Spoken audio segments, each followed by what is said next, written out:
Good afternoon and welcome to the 8 Secret Tips to Running an Effective Open House webinar powered by West USA Realty. I am your host, Mike Weinstein. I am with West USA Realty as well as Six Figure Mindshift, and I am joined by Michael the Hofstetter, one of the managing brokers here at West USA Realty.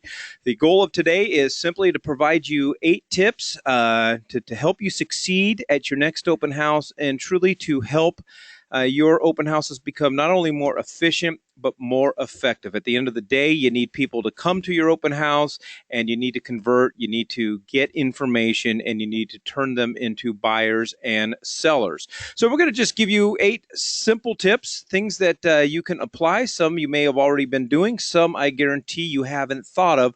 So let's get rocking and rolling, and we're going to start with Michael Hofstetter, who's going to talk about, it's an interesting question, is because I think, Mike, sometimes we kind of go with the whole field of dreams, build it and they will come. We put out some signs and put out some cookies and that's really about it. And we just magically think people are going to appear and walk through the door. But you think that we need to get a little more precise on who to invite and make that part of our strategy.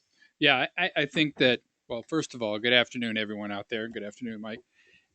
Doing an open house is just not sitting at that open house, just putting your signs up and hoping people are going to show up. You know, back in the 90s when we started, we could put a newspaper ad in and we could drive traffic into it. Now there's different ways to do it. And that was it. That was it. The newspaper was Facebook. That was social media right there. It was. I mean, people would come through and you're like, how did you hear about the open house? Oh, the Arizona Republic ad, you know, and then it got to the point where we didn't put it in the ads because it wasn't really helping because we felt that readership just go away and then everything just started going online. So there's other resources online right now on who you can invite or post that Facebook or post an ad, whether if it's on Facebook, but you can put it on Trulia, you can put it on Zillow, and now you can put it on MLS. So if you're going to do something, make sure you get everything done so you can drive as much traffic that you can get there. You don't want to just sit at an open house and, you know, some realtors will tell me, well, I had one person through. Well, that's not horrible because you at least had one person through. When you have nobody through, then you know you haven't really promoted it very well. You haven't got the invites out and done your work on it. So let's talk about invites. So you kind of got a list of some certain people of actually specifically to go out and personally invite to the open house. So let's start with FSBOs. Why do we invite FSBOs? Well, there's multiple purposes. So as an agent, when we're sitting through that open house, we don't want to just go into that open house. And a lot of people think, well, I'm just there to pick up buyers. You have to have a mindset. When you go in that open house, my first thought is, I'm there to sell that open house. Now, I know everyone says, you know, you never sell your open house. And in my 23 years career, I've held thousands of open houses and I've only sold one as a buyer came through. But you need to have that mindset when you come in that I'm going to sell this open house. That's got to be your first mindset. But to get the people in, who do I need to invite? Who would I need to look at? And those are going to be the FSBOs is my first recommendation. And the reason why is because not only am I trying to pick up buyers, you have to be able to think, I need to pick up sellers too. And that's a great way to pick up sellers. So as we talked a little bit earlier here, one thing I like to do is if I find a good open house, we're going to talk about how to pick an open house. I want to do that open house over and over again. If I'm going to take a time to sit there and go through the research to find a perfect open house, then I want to make sure I'm there all the time. And if you're checking with the FSBOs on a regular basis, they're going to see that you're consistent, you're doing the open houses. And if they decide to list, they might give you a call. So that's the same thing with expired listings, same thing. Check in expired listings, find out what's going on in that area. When you do an open house, know your area very well. Know all the expireds, know the actives that are in there, know the pendings that are in there, know your business, basically. So you know what's going on. Other owners is another one. You know, you can do it by doing mail outs. You can do it by knocking on the doors. You can do it by door hangers. Any way that you possibly can, you want to promote this open house. We'll talk about the best days to do it and when to do it and You should make a big deal out of it because your time there is very well spent. I mean, I tell any agent that's new or needs to get their business up again, you want to do as many open houses until you don't have to do them anymore. So once you get your business up and running, you don't really need to do it anymore if you got that rolling. Yeah, I tell my agents, you earn the right to take off weekends and not have to do open houses. And That's right. and I feel like that as agents, we should be able to spend 3 hours a day prospecting, Monday through Friday, on the phones, texting, whatever the case is, however we prospect. Mm-hmm. And if you don't have enough people in your database to spend 3 hours a day prospecting, then you don't have enough people in the database. And therefore, you haven't earned the right to take off the weekends and stop doing open houses, because open houses is one of the greatest places to meet people, get personal information, and include them in your database. And you'd mentioned also invite your current database. Yeah, invite your current database to people that are there. It does multiple things when you're inviting your database. First of all, lets them show you're out there working, shows that you're getting success, that you have listings, and you're in the business. So I really believe on promoting that your successes and what you're doing with an open house. All right, so that's tip number one. You just got to know who to invite, and be creative and be strategic on who you're going to invite. I'm gonna take it a next step. We know that we should be inviting the neighbors. There's the 5-5-10 rule. You got the 5 people to the left, 5 people to the right, the 10 people across the street. But I like to go as big as 50, 60, maybe even 100 if you're willing to walk the street. Now with marketing, and one of the things with when we do email marketing, social media marketing, mailers, whatever the case is, it always comes down to open rate. Okay, you leave something on somebody's door, you mail something to them. How do you know they're going to open it? And if they open it, how do you know that they're going to read it? And statistics show that the open rates are very, very, very low. Right. Still effective, because companies are spending billions of dollars annually to do these types of marketing nationwide. So it's very, very effective. However, though, I want to give you a tip to be able to increase the open rate. One of the things that I like to do at my open houses is, and you see it on the screen there, is I go down to Office Max, Staples, Walmart, get them online. They're not necessarily cheap, but I go out and get the blank, like wedding type invitations. And so as you can see, this would be something that I would put on the invitation. I'd run it through the computer, run it through my printer, and basically invite the neighbors to the open house, give the time, day, address, whatever the case is, make it look like a wedding invitation. But also what I do is I include, because here's the deal, the neighbors are curious. Mm-hmm. They want to see the inside of the house. They want to know how much it's listed for. They want to know how it stacks up against their house. So not only do I give them a personal invite like this, but I also include something in there to schedule a private showing. Maybe they just don't want to walk. Maybe they're going to be out of town.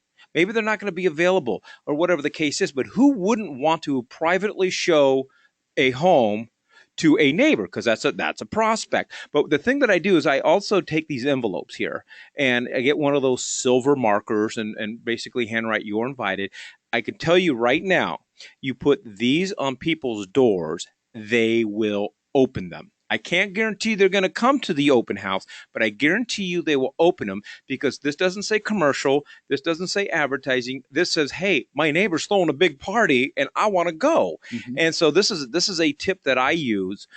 It's not necessarily the cheapest route to go, because these invitations aren't cheap, but how much would you pay for an almost 100% open rate? And as you had mentioned, you do multiple open houses. Right.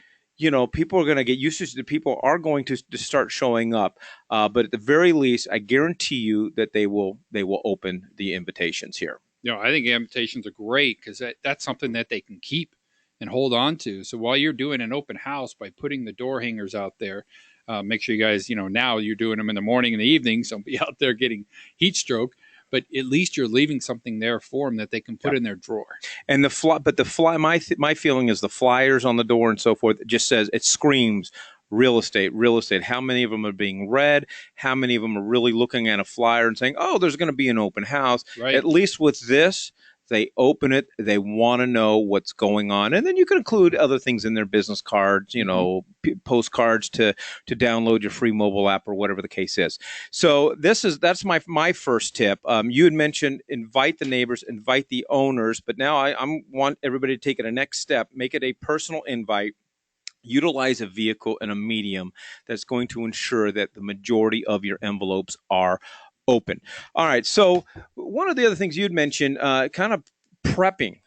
Prepping for that. Yes, prepping for an open house, and we don't do it. We don't do it. So take it away.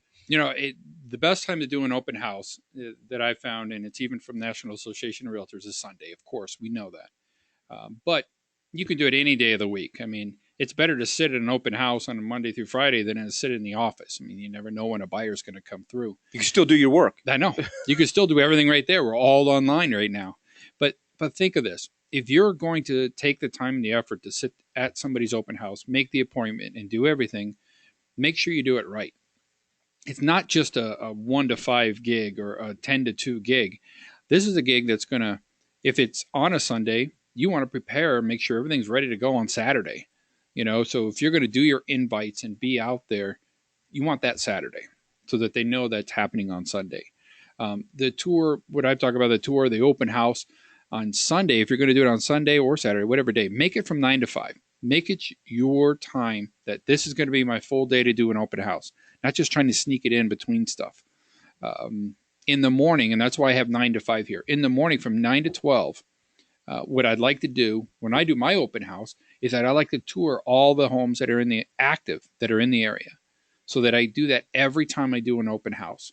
I call every seller, leave my information there, I leave my card as I go through. It's just a quick pop in. I'm going to see what the property looks like, but at least I know what that property looks like if another buyer comes in, because that's where you're going to pick up business.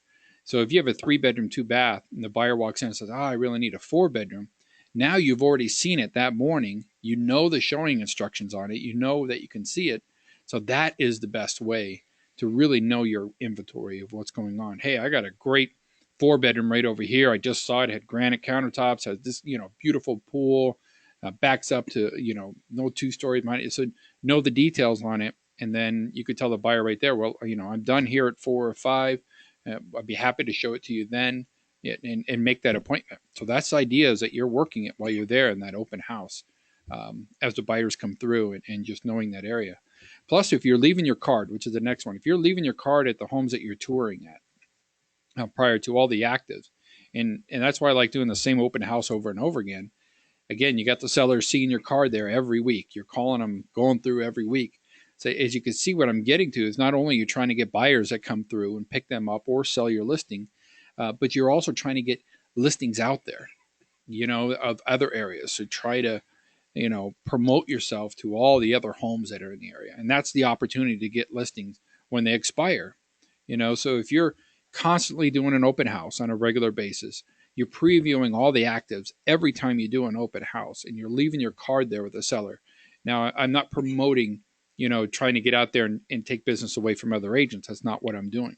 I'm just promoting professional business, activity that you're doing, that if you're going through that property and you're leaving your card, which we're supposed to do, and that house doesn't sell, who do you think they're going to call?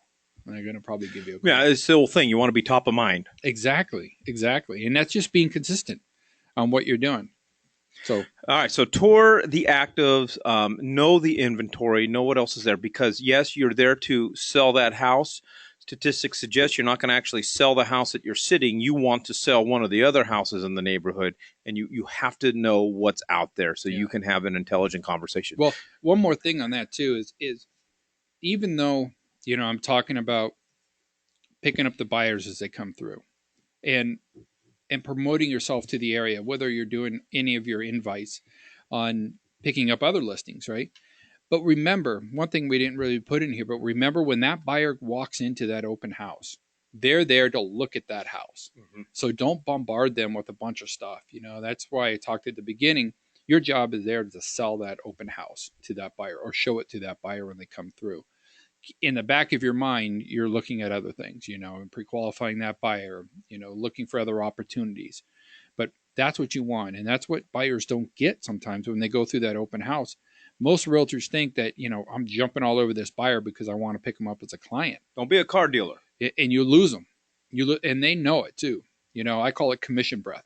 So if you are looking for commissions and that buyer's walking you through and your mindset is that I'm not sitting in this open house to sell it, I'm sitting in to pick up buyers.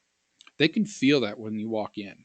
I mean, you're all here. Please sign this here, or do you have any questions about other properties? So just be careful as they come through that your main objective when they first get there is to show them that property. All right. My next thing is, and here's always the question is what do you hand out to prospects and or to buyers and people who are coming through the house? I am not a huge fan of handing them the plano. The plano is designed and constructed and basically written for us as real estate agents. We know what's on a plano and so forth. So what I like to use, and yeah, you can utilize the title companies because they always have free stuff. I'm not a big fan of having everything co-branded. Right. I'm there. I mean, I will recommend my title company. I'll recommend my lender and so forth. When the relationship begins to build, I'm there to sell me and sell me only. So one of the great tools is, and I'm a huge fan of RPR.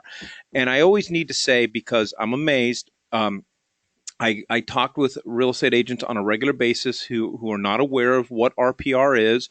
It's free. It's inside our MLS. I think it is by far our most effective, our most powerful tool that we have as real estate agents. So one of the things that you can do is inside RPR, and this is what I like to hand out to prospects coming through the house. I go inside RPR. Obviously, you're going to type in the address, and I'm going to click property flyer.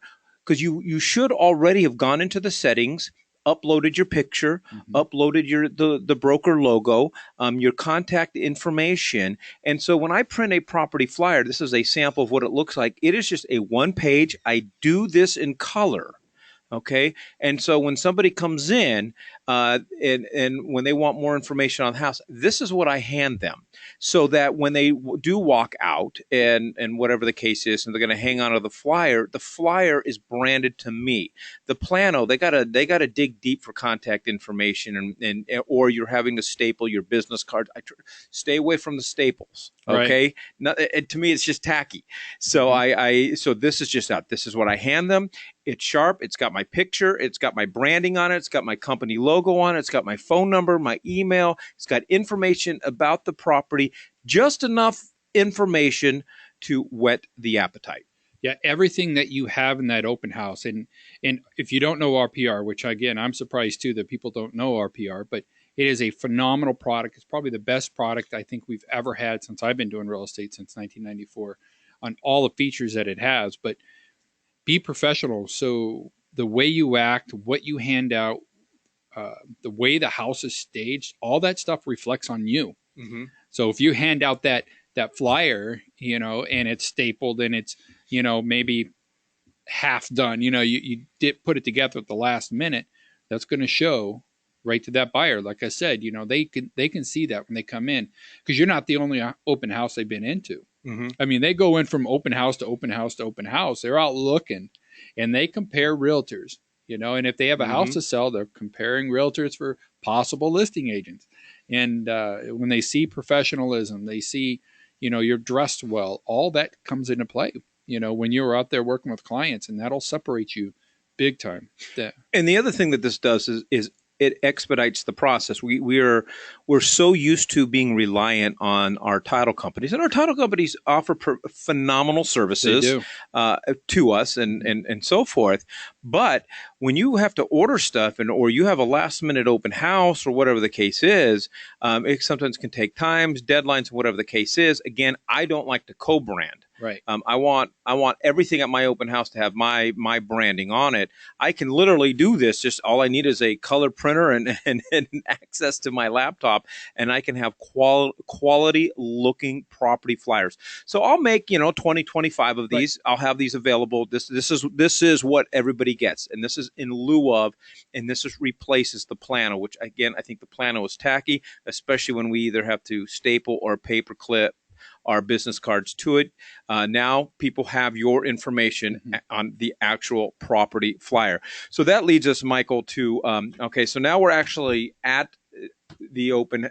Well, here's some more information about that. I guess I should have put that up there. It's one of my first webinars ever, but stay away from using MLS planos. Upload your personal information, professional picture and broker logo. Make colored copies to give each visitor. And again, stay away from using an open house flyer branded to a title company or lender.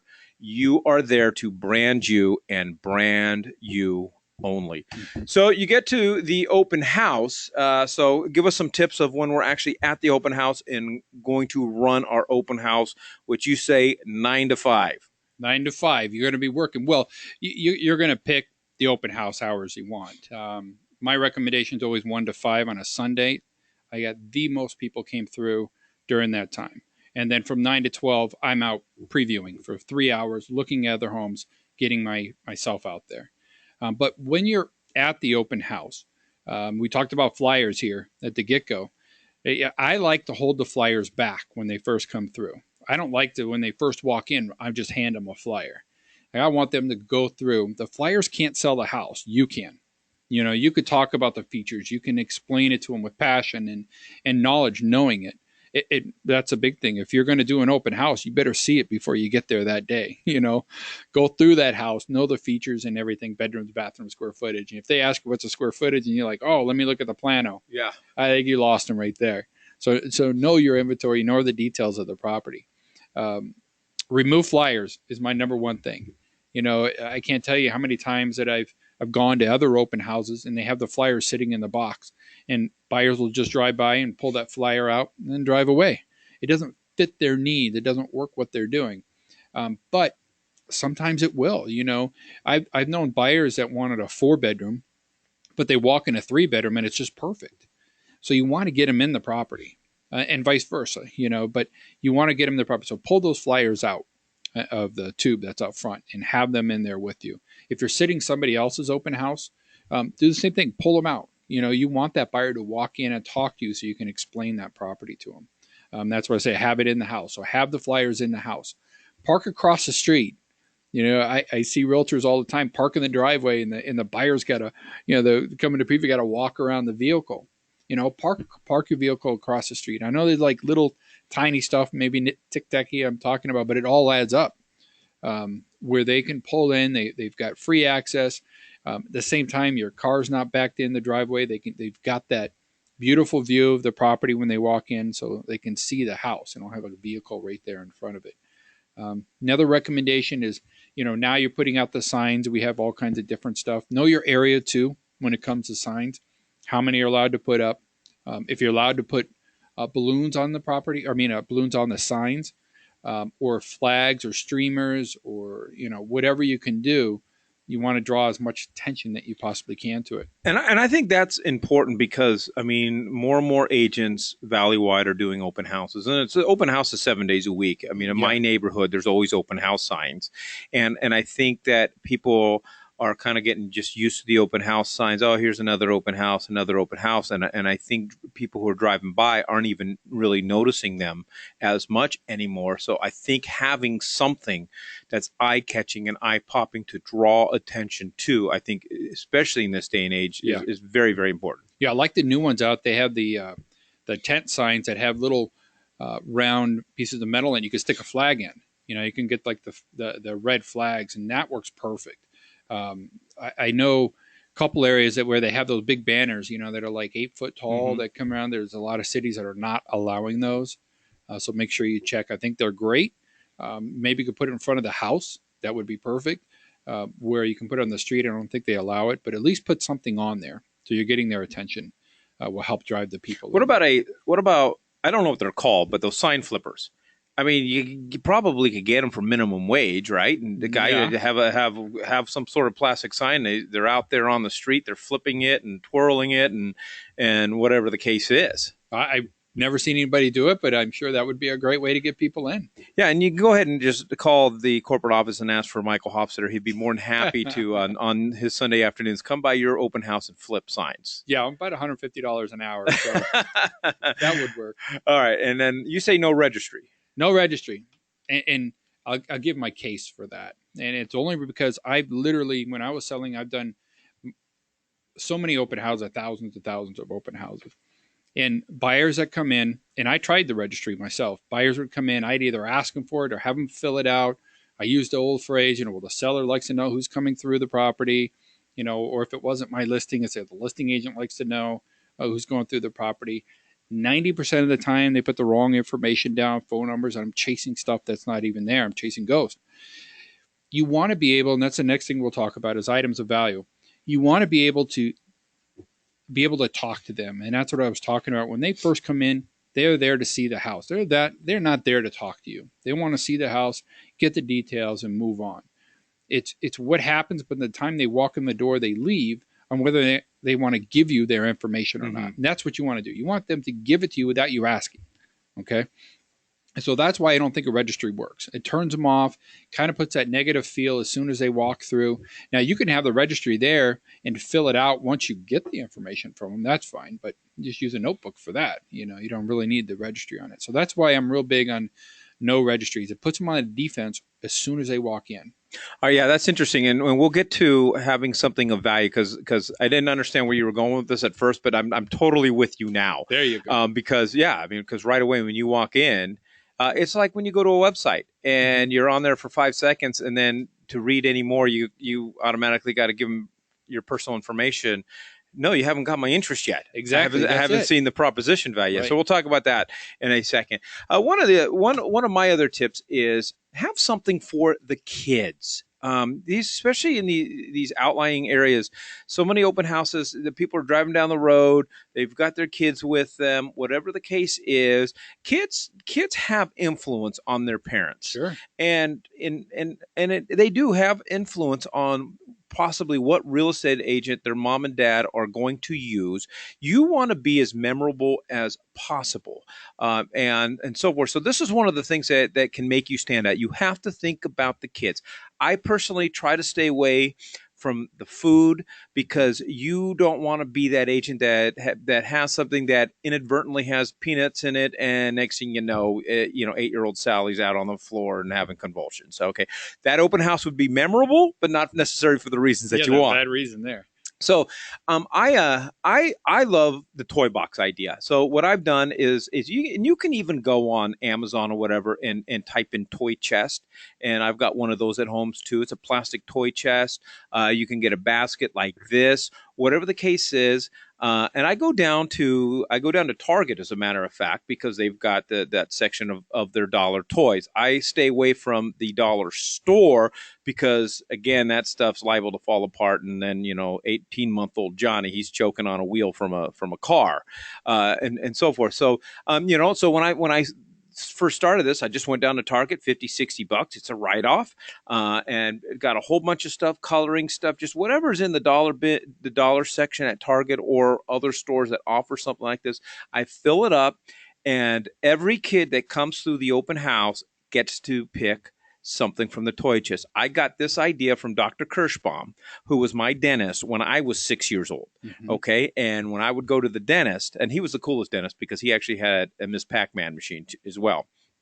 But whenever you got done, you got to go to the toy chest and you got to pick something out. That was a big deal. I still remember that, and it was very, very memorable. So have something for the kids. You can also do coloring books. Get coloring books, crayons, something like that.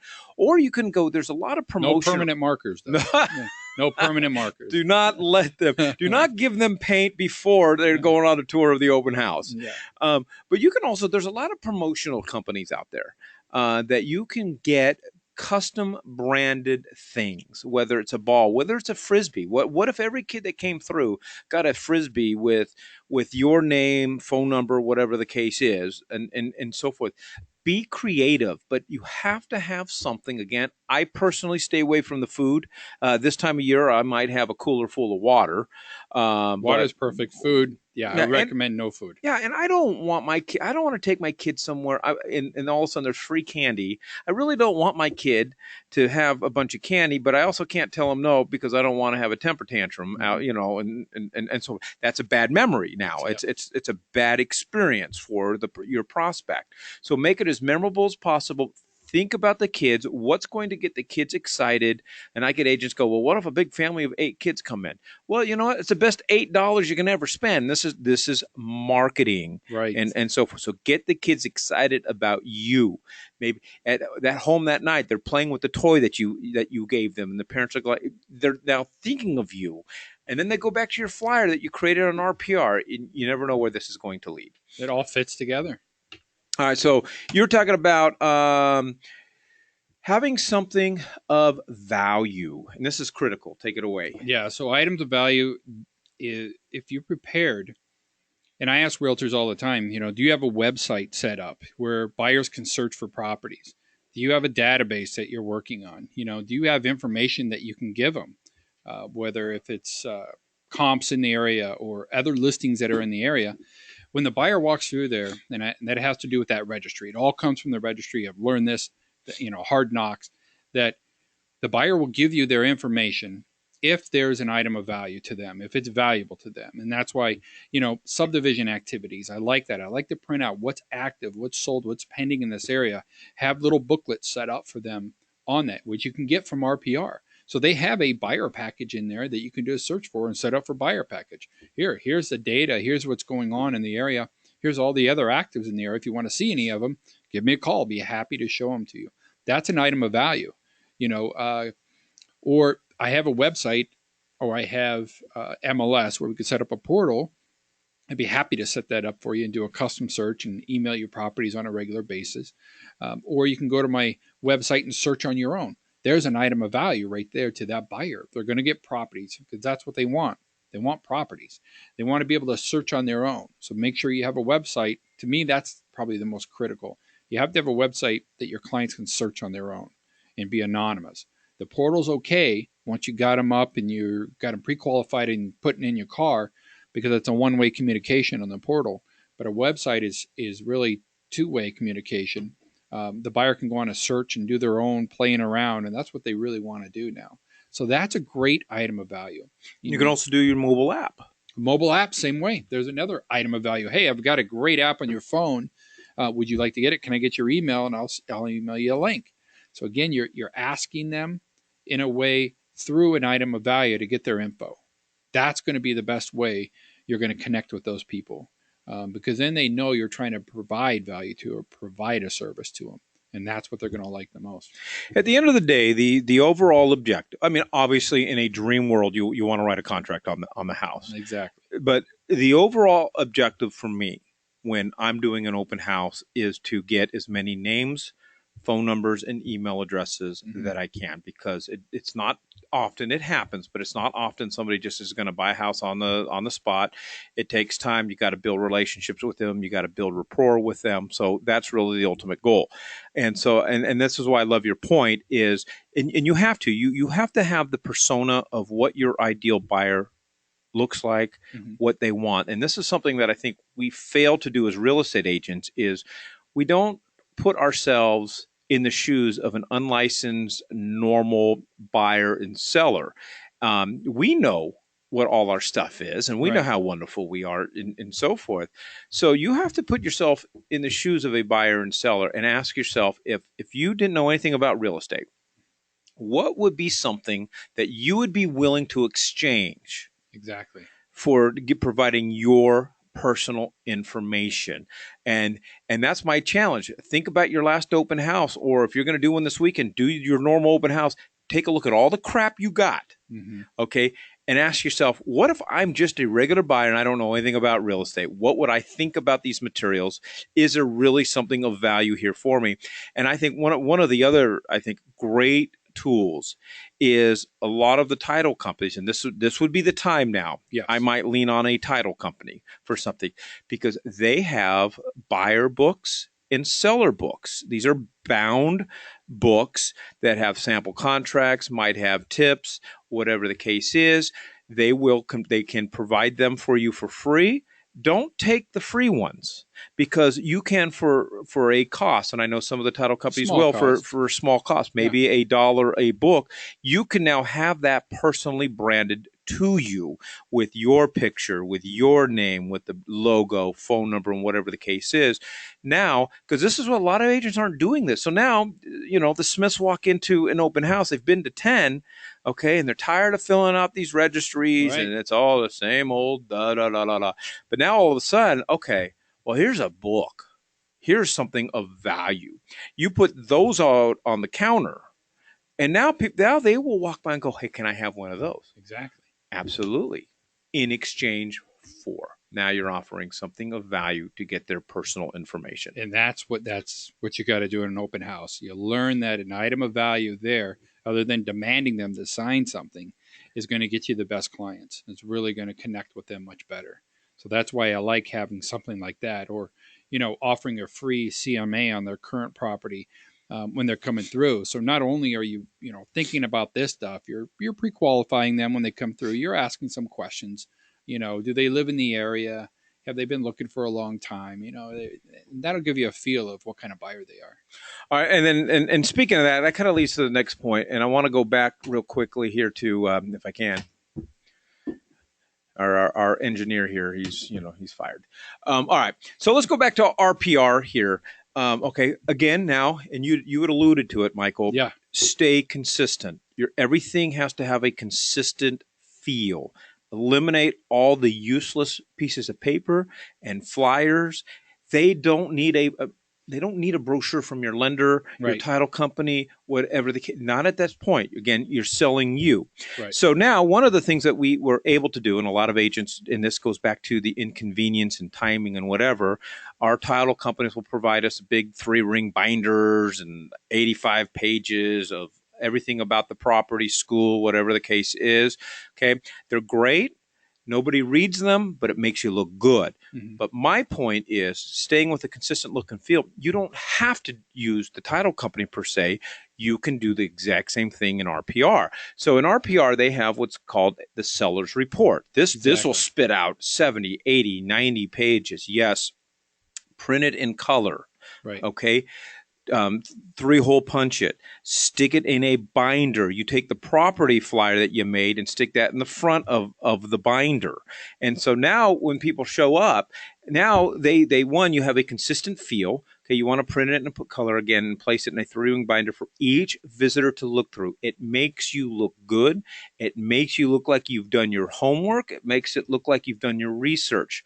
Okay, or print an extra page 1 to place in the outside cover of your binder, and have the binder in plain view so that people can come by. Again, they're not going to read it, but they might flip through it. They'll flip through it. They'll flip through it, make it look like, and what RPR allows you to do, has a whole thing on schools, neighborhoods, demographics, a lot of information in there that buyers might be interested in. The reason that I do this, Michael, is that at this point, this is not necessarily a tool for the buyers. Mm-hmm. This is a tool for the neighbors now, right, that I've invited. And when they come through, or if somebody's looking to sell the house, you get into a conversation, do you have a house to sell, whatever the case is, I could put together an exhaustive report for you.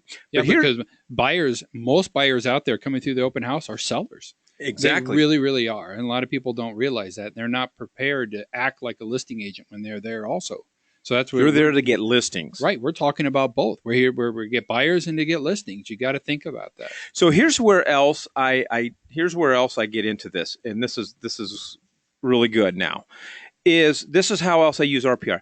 I don't have the MLS open at open house, okay? Mm-hmm. Because I know what's available. I've generally printed, some of the planos for surrounding areas. I might have them in a 3-ring binder, whatever the case is. I'm there to get sellers. So somebody comes in, they've got a house to sell. They've taken a look at this huge binder, and now I can get into a conversation of how would you like to have an instant value on your property? I can do it right now. People are like, yeah, that would be great. So inside RPR, and this is what I have open. I have my laptop open. If there's no internet at the house, you got to make sure that your cell phone has, you can use it as a Wi-Fi, whatever the case is. You have to have access to the internet here. So what I do is, so you have the window open, have RPR open, people come in, the Hofstetters come in. Oh, would you like to know how much your house is worth according to RPR? Yeah.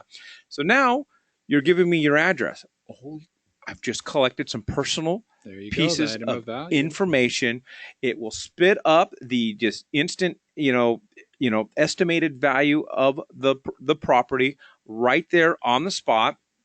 And so I'll do, and this is called a mini report. So I'll run an actual mini report on the spot, and I will be willing to email to them. How would you like me to email the mini report to you? Well, yeah, that would be great. Now I've collected second piece of personal information. Now I've got their home address, and now I've got their email address. And then I explain to each seller that I can prepare a similar report to deliver in person. This is now going back to the big binder, the big property report, to say, oh, this takes a lot of time for me to compile this information. I'm not compiling anything. The system's generating it for me. I said, this I will not be willing to email, but how would you like, and I go back to the binder and say, how would you like me to prepare a big, an exhaustive report, get into the details, get into the weeds of what your property is worth? And people go, yeah, that would be great. When can I stop by? When can I deliver this to you in a binder? When can I deliver this to you in person? It's too large to email. Now I set the appointment. I'm getting more information on their house. And obviously inside RPR, you also have to know how to modify values. Okay. If the RPR spits out a certain value, but it doesn't include the pool, you can modify the value of the pool. Now I've taken the free mini reports. I've given you something of value. I've given you an estimated value of your property. I've collected personal pieces of information. You don't even have to sign the registry card now. Okay. And because I'm going to get your phone number now through this process too. And now I'm setting up appointments. No, I think that is awesome. When we're talking about getting information and having that item of value there, and once I got to say one thing too. Once you get their email or you get their phone number, don't call them every day. I see that all the time where the agent tell me, well, I keep contacting them and they're not returning my calls or they're not emailing me back. Well, how often are you checking in with them? Oh, every day.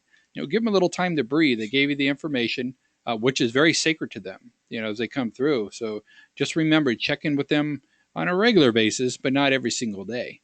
And even after you send out these reports. So these reports, Mike, with RPR, this is huge as you're using that. But you can give them a did you get call. And once you send it out to them, give them a call and say, hey, did you get that information that I sent out to you? Do you have any questions about it? Do I need to go over it with you? If you email something to them, same thing if you drop it off. Just don't think about dropping it off. Make sure you make enough time that you can walk in and go over it with them and find out the details. I think that's really important. Yeah, so really at the end of the day, and these are our 8 secret tips to running an effective open house. Look and feel, consistency, something of value. Really, and these are the things, and these tips, these are the things that the average agent isn't doing. Because I always challenge my agents, go check out other open. They all look the same. They all have the same feel, Michael. Yeah, they do. Separate and make yourself different. As the buyers come through, remember, and I think a lot of people forget, how many open houses other buyers go through. They don't just come into your open house. They go into other open houses. So when that buyer comes through, make them feel comfortable is probably, the top issue when people come in. Make them feel comfortable. Make them feel at home. Let them go around the house. You don't have to hover over them as they go through and be every step. But of course, we want to know where they're at all times. And pre-qualify them when they come through with questions. Get those pre-qualifying questions up, written down that you know them inside and out. What I talked about earlier, well, have you been looking long? Do you live in the area? That kind of stuff. And don't hit it like one right after another. Wait for the opportunities for them to come through. Remember, they're there to see the house. If you can get them to like you, that's where the key, and that's where you start talking about items of value. That's when everything comes into play. Yeah, you put those two together, likability and value, because you can give me a lot of value, but if I don't like you, it doesn't really matter. Doesn't matter. And if I like you, you don't give me anything of value, I just like you. Yeah. I like you, but I won't use you, All right. Appreciate it, Michael. All right. This has been 8 secret tips to running an effective open house. And so we just want to invite everybody, let everybody know that our next 6-figure mind shift is coming up.